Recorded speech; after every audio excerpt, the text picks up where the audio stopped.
सत्संग से सोधी आवे, नहीं जीव 84 में जावे। सत्संग से सोधी आवे, नहीं जीव 84 में जावे।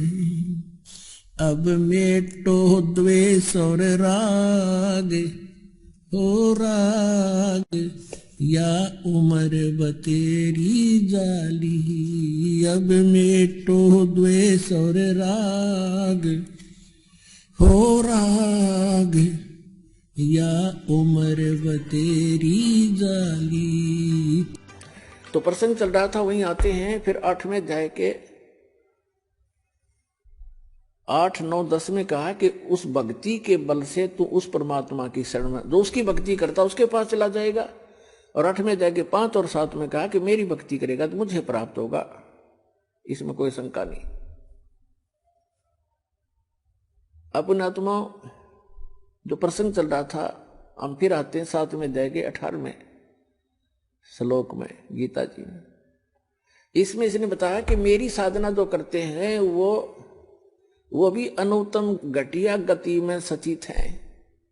कैसे हैं? जैसे एक चुनक नाम के ऋषि थे, वो ज्ञानी आत्मा थे, घर त्याग दिया, बाल बच्चे त्याग दिए और वेदों को पढ़ा, यही मार खा गए, इनको गुरु नहीं मिले।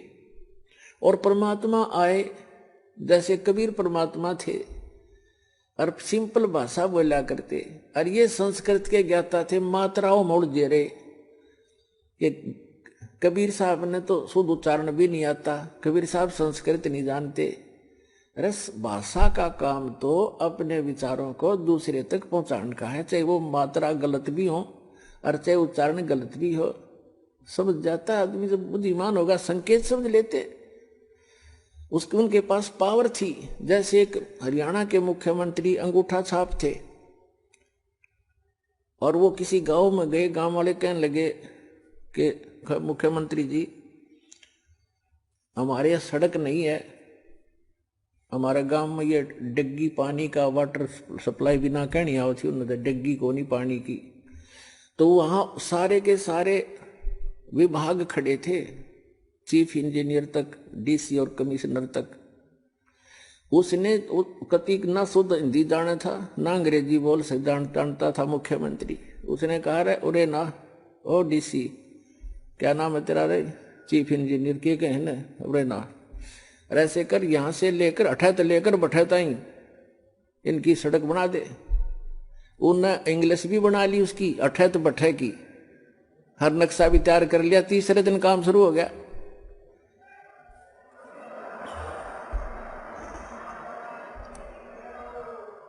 तो पुण्यात्माओं जो ये बकवास करते हैं ना, रामपाल ने संस्कृत नहीं आती, फलाना नहीं आता, ये तो वही हैं नकली। दास के पास वर्ड पावर है उस परमात्मा की दी हुई। जिस भी शब्द से बोलूंगा परमात्मा खूब जान लेता है और आपके सारे काम करेगा, मेंट नहीं लगेगी।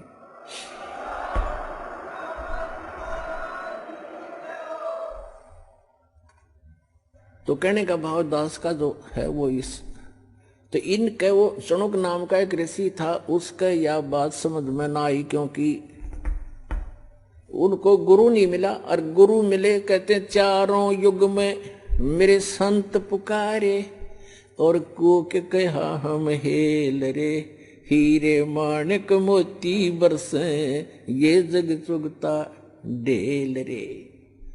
परमात्मा कहते हैं हम चारों युग में आका आवाज लगाई, जगह जगह खड़े होकर चौराहों पर, और कहते हैं हम तत्व ज्ञान रूपी और सत भक्ति सतमंत्र रूपी लालों की वर्षा कर रहे हैं। लेकिन ये भोली आत्मा लालों को ठोकर मार के और कौड़ी इकट्ठी करने में, कंकर पत्थर इकट्ठे करने में लगे हुए हैं, जो इनको कोई मूल्य नहीं देंगे। कहते हैं पर भी लेन जात है दुनिया, हमरा ज्ञान किने ना सुनिया। ये जाते हैं वो तालाब में नहाने के लिए, पर भी लेने के लिए। है और वहां हमने देखे ये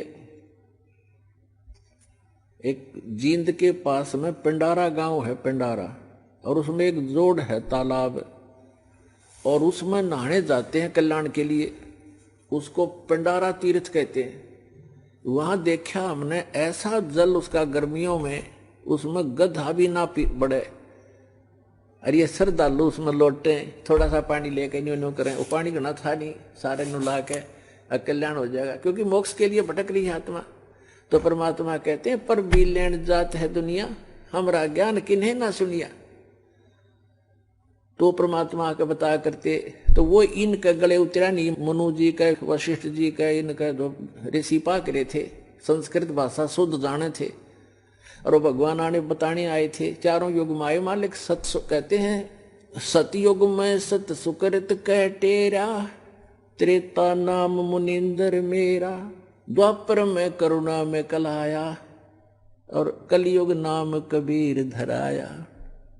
चारों युग में हम आए। सतयुग में सत सुकृत नाम था परम पिता का, त्रेता में मुनिंदर ऋषि नाम से आए और समझाने की चेष्टा की, लेकिन इन संस्कृत के ज्ञाताओं ने मात्राओं में उलझे हुए इन अज्ञानियों ने उस लाल को पहचाना नहीं। और कहते हैं द्वापर में हम करुणा में नाम से आए थे, एक बाल्मीक के को मिले थे, ऐसे ही जैसे कलयुग में एक धानक को, जुलाहे को मिले थे कमल के फूल। ऐसी लीला करते हैं प्रत्येक युग में परमात्मा।